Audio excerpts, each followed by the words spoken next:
Hello बच्चों, let's see the question. A and B are two metallic rings placed at opposite sides of the infinite long straight conducting wire as shown. This is the wire, these are the rings. If current in the wire is slowly decreased, current क्या किया जा रहा है? Decrease किया जा रहा है. The direction of induced current will be option A clockwise in A and anti-clockwise in B. Option B anti-clockwise in A and clockwise in B. Option C clockwise in both A and B. Option C anti-clockwise in both A and B. So let's see the key concept of this question. Key concept of this question is beta directly Lenz law. What? Lenz law. ये क्या कहता है? The direction of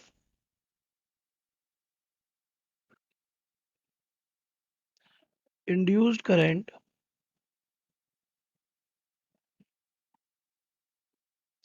is such that it opposes the which produces it. जिसको क्या करेगा? Produce करेगा. For example, if increasing flux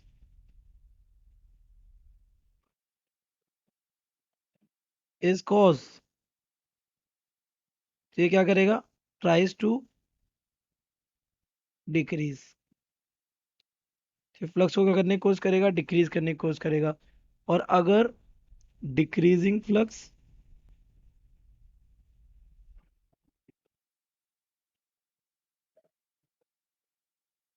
is the cause,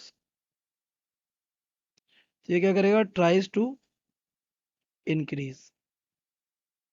simply this is the logic. तो हम सॉल्व करते हैं अपने क्वेश्चन को. हमें गिवन क्या है? हमें एक वायर गिवन है और ये इधर लूप गिवन है. ये ए है और इधर क्या है? बी है. No problem. इसमें करंट किधर है? अपवर्ड. तो अगर भी इसमें राइट हैंड थंब रूल लगाएंगे, थंब ऊपर, तो ये कर्ल हो जाएगा कुछ इस तरीके से. इधर से जाएगा, इधर से आएगा. This will be the magnetic field lines. तो मैग्नेटिक फील्ड लाइंस इसमें किधर होंगी? इनवर्ड. और मैग्नेटिक फील्ड लाइंस इसमें किधर होंगी? आउटवर्ड. ओके. तो ये हमारा कुछ रहेगा और ये ऐसे इस तरीके से घूमेगी. ठीक. Point is this, current is decreasing. तो we can see the as the current decreases.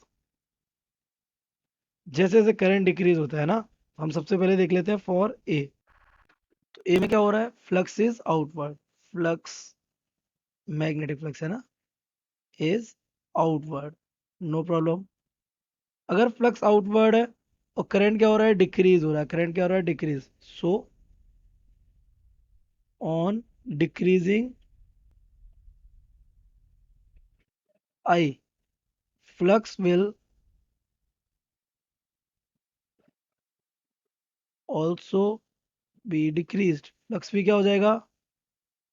Decrease हो जाएगा. But by Lenz low,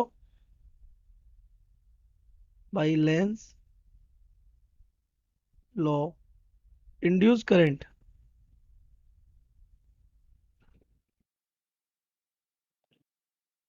tries to maintain. Okay. तो ये अपवर्ड कम हो रही होगी.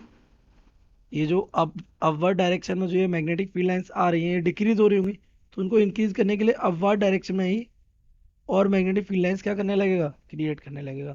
तो अगर हम right hand thumb rule use करें, तो थंब अगर आउटवर्ड है ना, तो कर्ल करेंगे, तो this will be this type.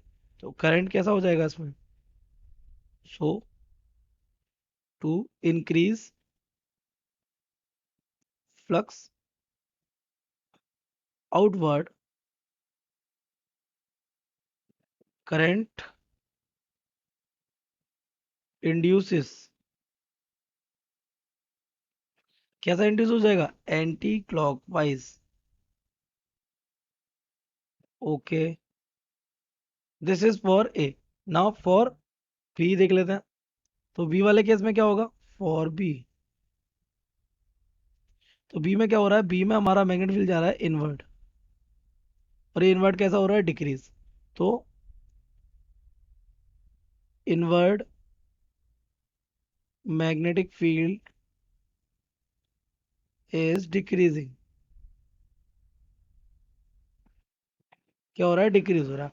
और अगर इनवर्ड मैग्नेटिक फील्ड डिक्रीज होगा तो ये क्या करेगा? इंक्रीज करेगा। तो दिस विल बी इनवर्ट, यानी ये इसमें और इनवर्ट करंट बना। So by Lenz low,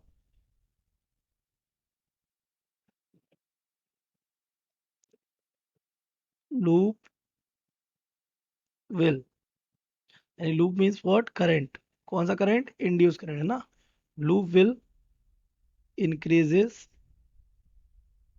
the downward flux, downward यानी inward, inward flux.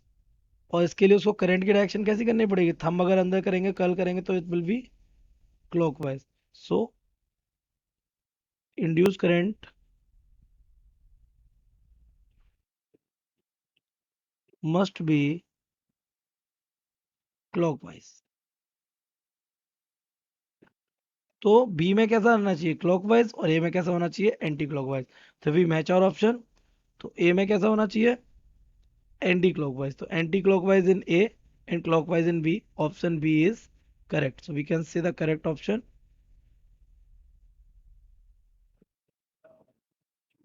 is B. I hope you have understood it well. Best of luck.